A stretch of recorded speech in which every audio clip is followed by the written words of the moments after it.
Hallo en welkom. In vandag se video bespreek ons die sleutelkomponente wat nodig is om sterk besigheidsanalise vermoëns te vestig. Jy sal leer wat noodsaaklik is vir effektiewe data-insameling, analise en toepassing. Kom ons begin. Data-insamelingsinstrumente versamel inligting uit verskillende bronne, soos 'n krimstelsel wat gebruik word om kleendata op te spoor. Analitiese sagteware verwerk hierdie data om insigte te produseer, soos die voorspelling van verkoopstendense met voorspellende analise. Geskoolde personeel, soos data-ontleeders, interpreteer hierdie inligting om besigheidsstrategieë te lei.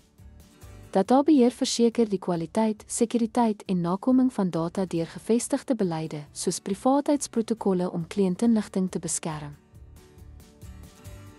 Dankie dat jy ons video oor die bou van 'n sterk analitiese vermoë gekyk het.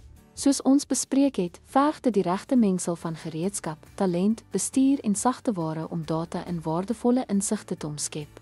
Ons waardeer jou tyd en hoop jy het dit nuttig gevind.